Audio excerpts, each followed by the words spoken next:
Este día, con la ayuda de nuestro Dios, damos inicio a otro tema, siempre del libro de Apocalipsis y siempre del capítulo 19. Este tema que vamos a estar disertando tiene como título Rey de Reyes y Señor de Señores, y está basado específicamente desde los versos 11 hasta el 21.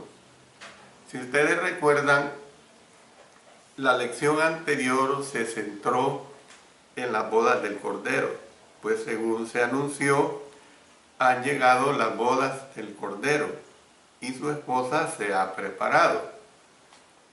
Lo leímos esto en el verso 7.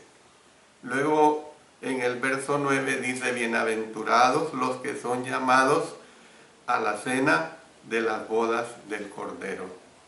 Ya en ocasiones he dicho que la palabra bienaventurados es felices, bendito, o sea, felices los que son llamados a las bodas del Cordero. Después de considerar tales anuncios, ya estamos preparados mental y emocionalmente para escuchar el clamor que dice, basado en Mateo 25:6, aquí viene el esposo. Y también estamos preparados para ver a Cristo apareciéndose en deslumbrante traje de bodas. Y en efecto, el Señor Jesús se aparece. Pero como sucede a menudo en el libro de Apocalipsis, no se aparece como lo esperábamos, como un esposo que irrumpe en la escena de sus bodas, sino que aparece como un rey guerrero.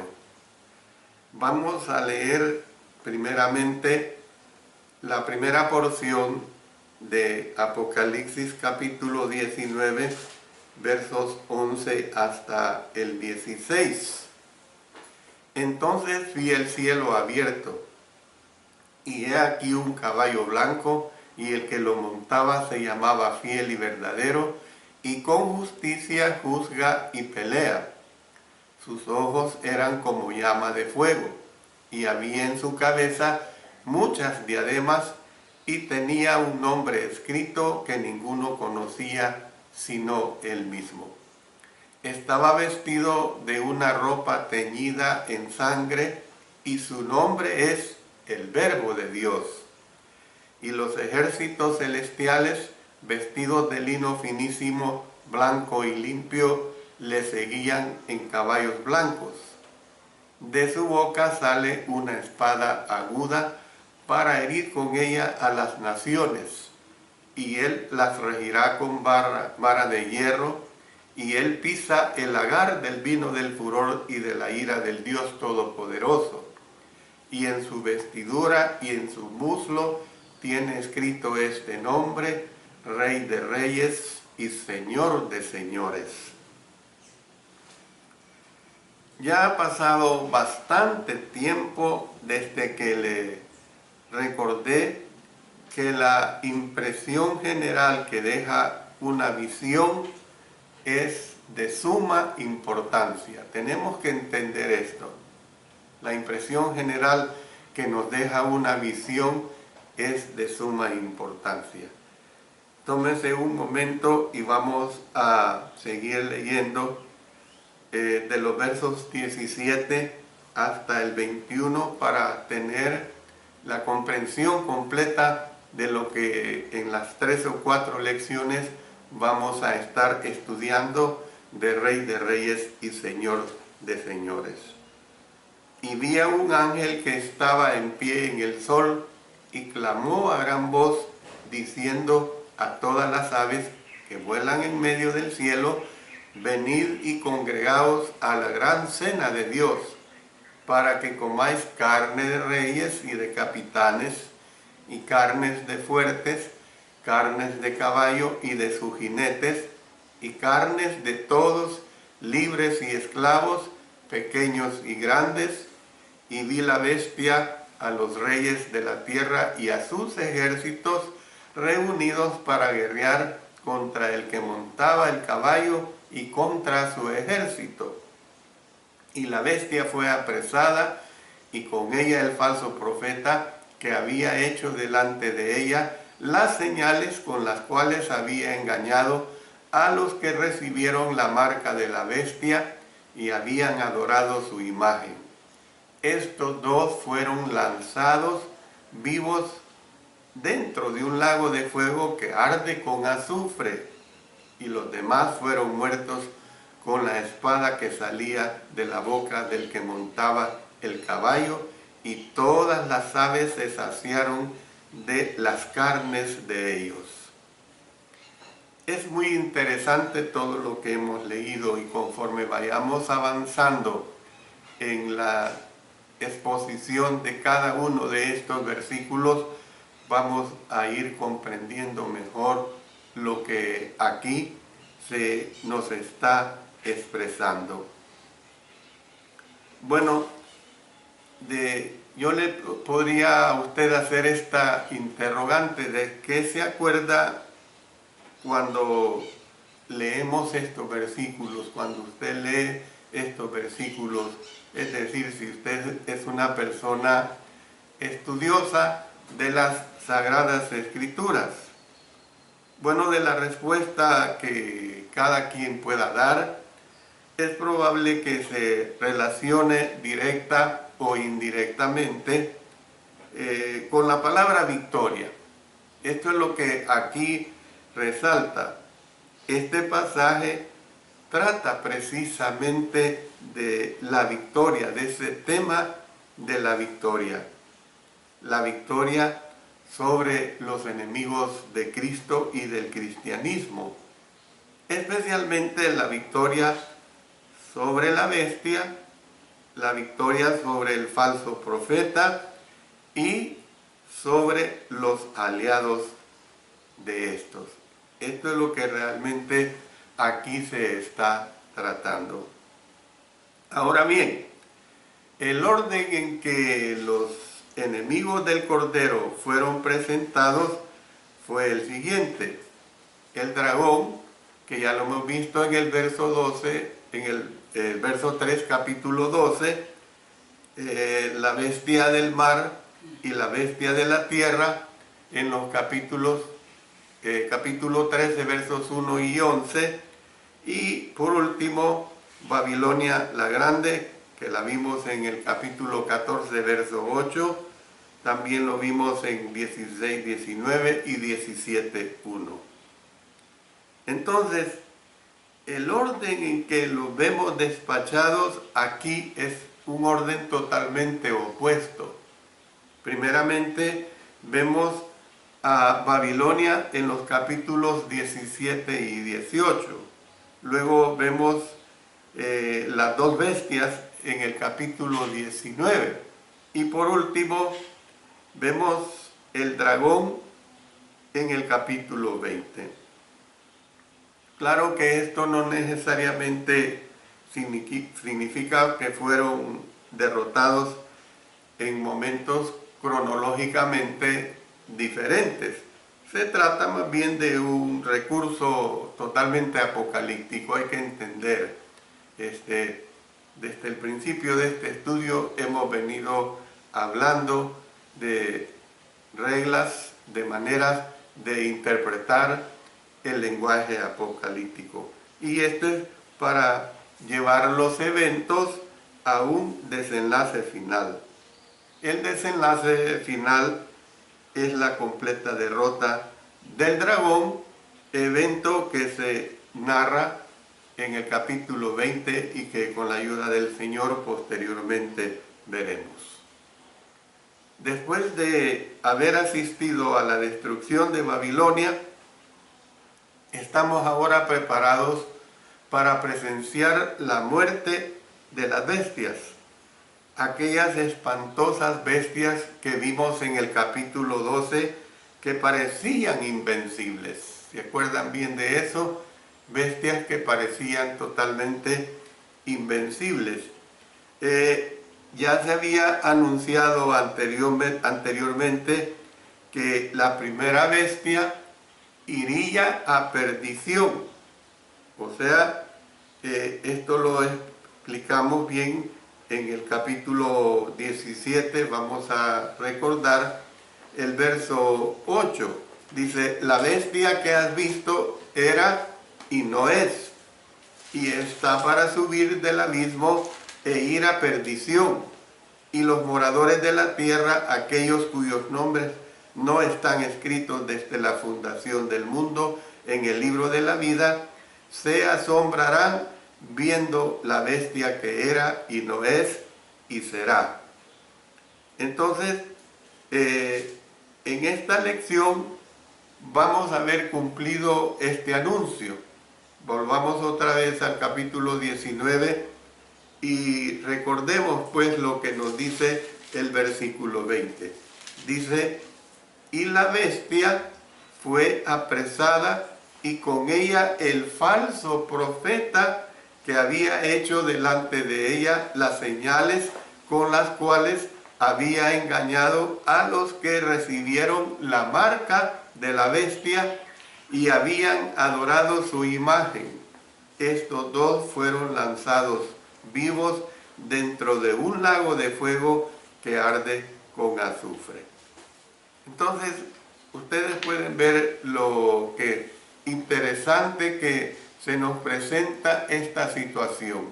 El texto que estudiaremos en esta lección, como lo he anunciado, es capítulo 19, versos 11 al 21. Este pasaje tiene como propósito presentar un retrato del derrocamiento de las dos bestias. Sin embargo, el énfasis está en el autor de la destrucción de ellas, o sea, el Rey de Reyes y Señor de Señores. Hay que grabar esto, que va a ser el centro de todo lo que estaremos estudiando de aquí en adelante, de esta parte del capítulo 19, de los versos 11 hasta el 21. Es decir, lo que el autor trata de describir no es tanto cómo se llevará a cabo el juicio, sino quién es el responsable de este.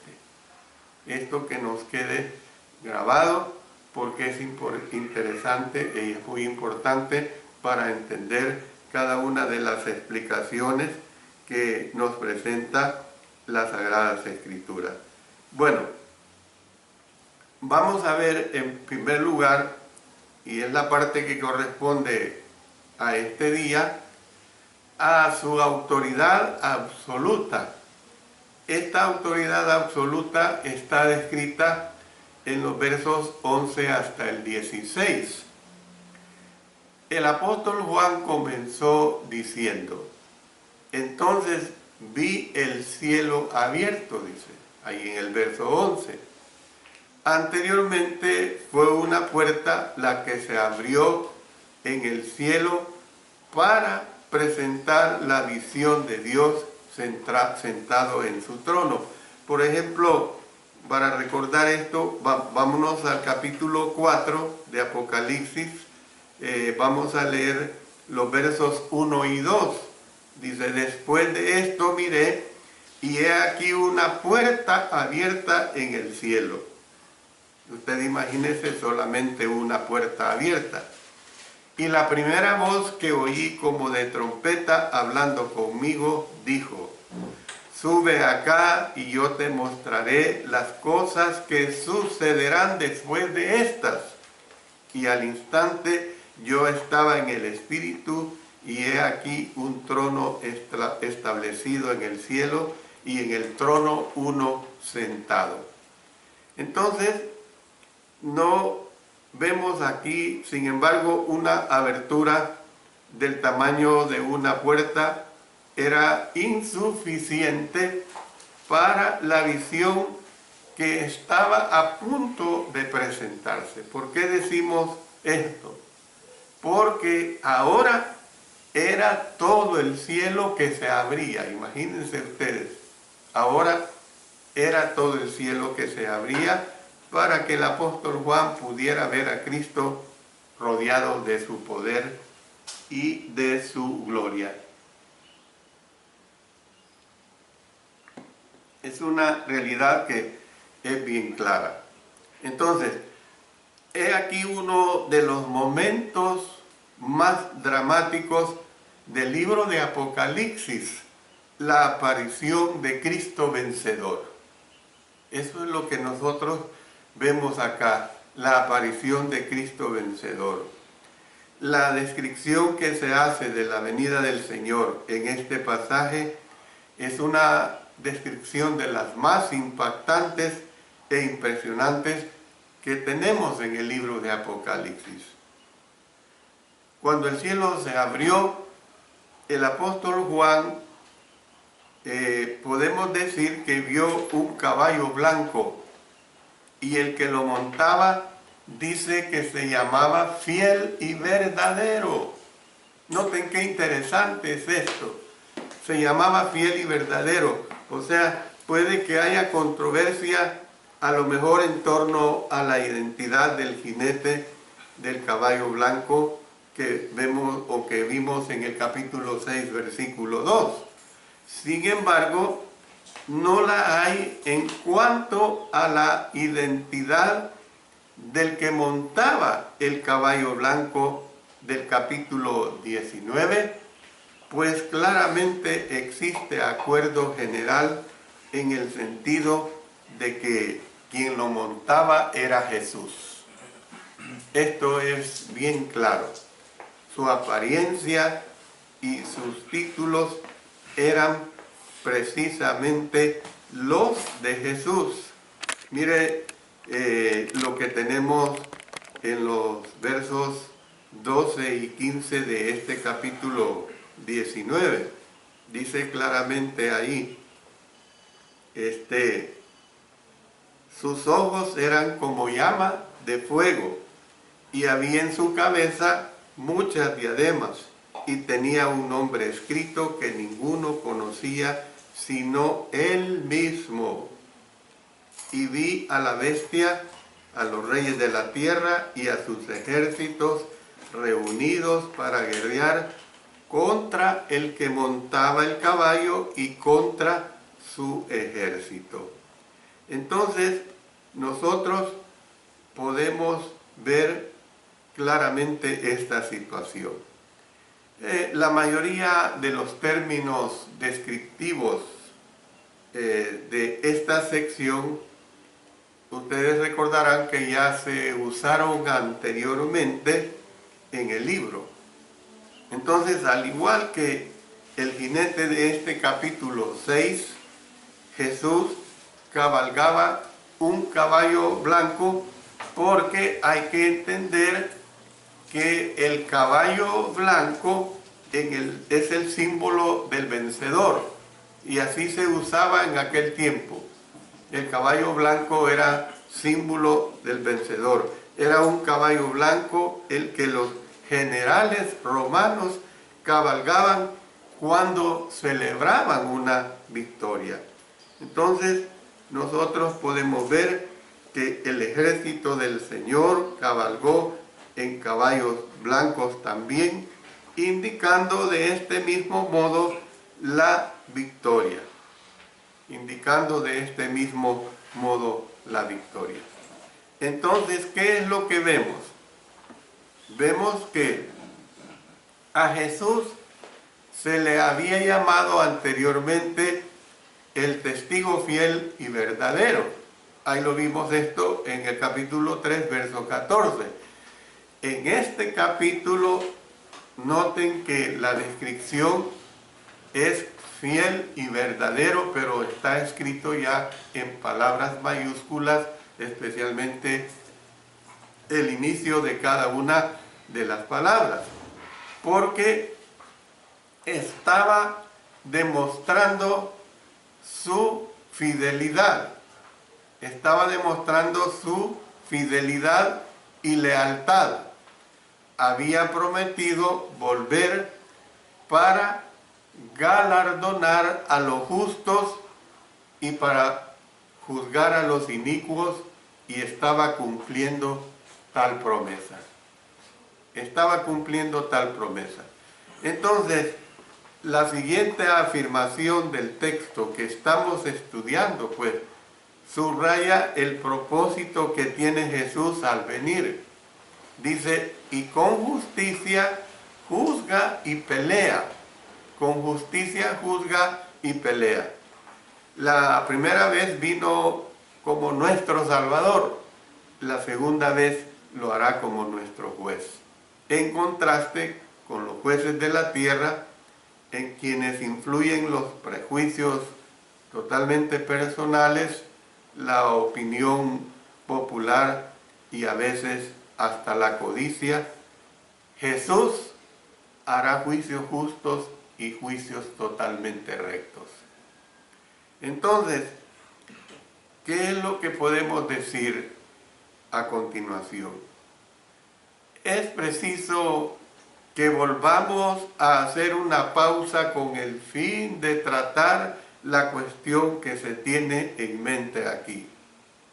Se refiere este pasaje a la segunda venida que se espera al final de esta era, o a la venida del Señor con el fin de castigar a los enemigos del cristianismo del siglo I, en otras palabras, el Imperio Romano.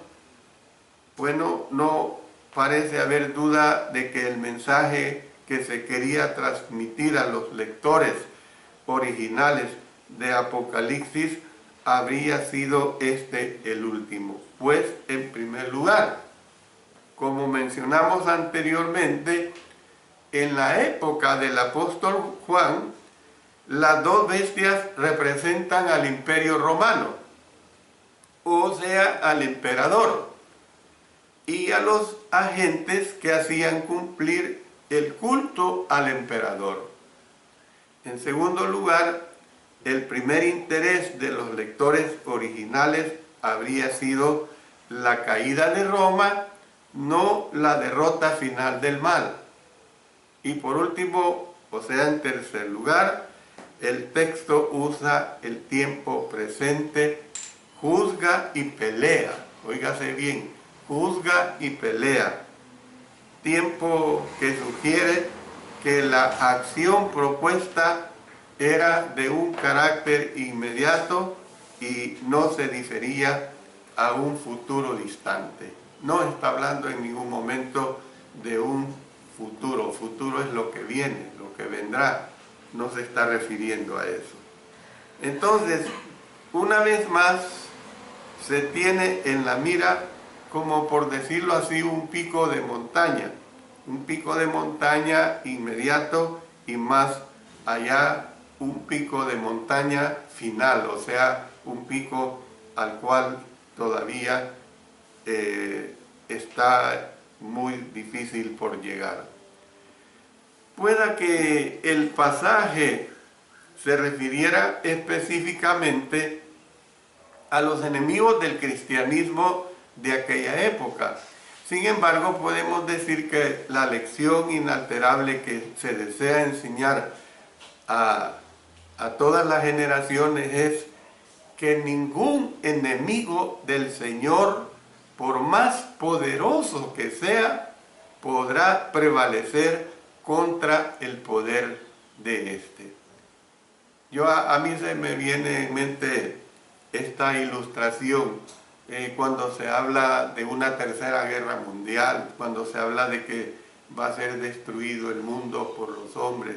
Y sí, si bien es cierto, las naciones poderosas tienen armas letales totalmente destructivas, pero si las personas estudiaran la voluntad de nuestro Dios, lo que tiene revelado, esta destrucción final estará en las manos de Dios, no de los hombres, no de los hombres. Entonces, nosotros vemos pues que al final todos los que se opongan caerán. Ningún enemigo del Señor, por más poderoso que sea, podrá prevalecer contra el poder de Él.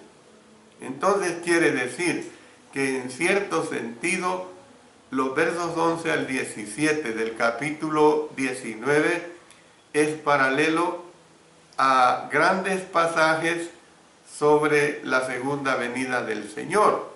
Esto posteriormente vamos a hablar más sobre ello. Pero volvamos ahora al texto que estamos estudiando, tal como se refiere en Apocalipsis capítulo 1, verso 14, donde dice que los ojos de Jesús se describieron como llama de fuego, como llama de fuego. Nada se puede ocultar de su mirada. Esto es lo que nos está diciendo. Nada se puede ocultar de su mirada. La omnisciencia es esencial para que el juez sea infaliblemente justo e imparcial. Es decir, la condición de juez de nuestro Señor es una condición de justicia y también una condición de imparcialidad.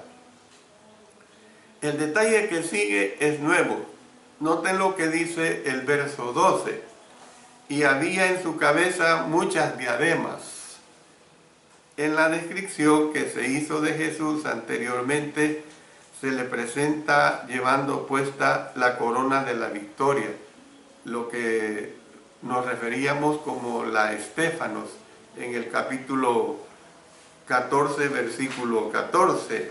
Ahí tenemos esta descripción, dice, miré y he aquí una nube blanca y sobre la nube uno sentado semejante al Hijo del Hombre, que tenía en la cabeza una corona de oro y en la mano una hoz aguda. Pero en este pasaje es la primera vez que se le presenta llevando puesta la corona de los soberanos, o sea, la diadema. La diadema. Además, no es una diadema la que lleva puesta, sino muchas diademas. Entonces era común que cuando su soberanía se extendía a más de una nación, era común que los soberanos llevaran puestas múltiples coronas, o sea, como quien dice, todas las coronas de las naciones que habían conquistado. Entonces vemos que el dragón y la bestia del mar también tenían múltiples coronas sobre sus cabezas. Ahí lo tenemos en el capítulo 12 y el versículo 3. Dice, también apareció otra señal en el cielo, he aquí un gran dragón escarlata que tenía 7 cabezas y 10 cuernos, y en sus cabezas 7 diademas. Verso 1 del capítulo 13. Me paré sobre la arena del mar y vi subir del mar una bestia que tenía 7 cabezas y 10 cuernos, y en sus cuernos 10 diademas, y sobre sus cabezas un nombre blasfemo. Pero su autoridad era recibida de otro, además de que su autoridad era de corta duración. Yo me pongo a pensar, por ejemplo, hablando del presidente de nuestra nación, su poder es nada más de 5 años, y una vez termina esos 5 años, hasta allí ha llegado su autoridad. ¿Qué es lo que vemos, pues? Que Cristo es el único que tiene toda potestad en el cielo y en la tierra. Y ahí lo dijo en el capítulo 28, el verso 18, cuando encomendó en la gran comisión a sus discípulos de que fueran a predicar. ¿Por qué? Con la confianza de que es el que tiene toda potestad en el cielo y en la tierra. En el versículo 11, con esto voy a terminar esta primera parte, se le dio a Jesús el título de fiel y verdadero. En el versículo 12 se le da un segundo título, y tenía un nombre escrito en él. La expresión en él es una expresión muy fuerte que ninguno conocía sino él mismo. ¿Ve? Sino él mismo. Nosotros podemos ver, pues, que en el mundo antiguo el nombre de una persona reflejaba la naturaleza de ella. Es decir, reflejaba quién era y lo que era. ¿Ve? Por eso es que nosotros encontramos en los anales históricos, sea bíblicos o de cualquier índole histórica de muchos siglos atrás, que los nombres tenían un significado y reflejaba precisamente su personalidad, sus características. Entonces, por lo tanto, es probable que estuviera en lo cierto cuando se refirió a este nombre secreto de Jesús como el misterio fundamental de su ser y de su naturaleza. Es lo que nosotros tenemos que entender cuando se habla de que Él es fiel y verdadero. No podemos conocer todo lo que hay a conocer acerca de nuestro Señor Jesucristo, y menos mientras estemos en este cuerpo. Siempre lo he mencionado. Pretender conocer la esencia total de nuestro Señor como humanos, y aún estando en el cielo, que será un estado de gozo grandísimo, incomparable, pues el gozo será de estar al lado de nuestro Señor eternamente. Pero no tenemos que tener una preocupación de entender al 100% o al 1000% la mente de nuestro Dios. Gracias a nuestro Dios, pues, que Él nos promete estar con Él eternamente. Termino acá. Vamos a seguir con la ayuda del Señor en las próximas lecciones que presentaremos, y vamos a seguir gozándonos en aclarar cada uno de estos detalles que ahora se han presentado.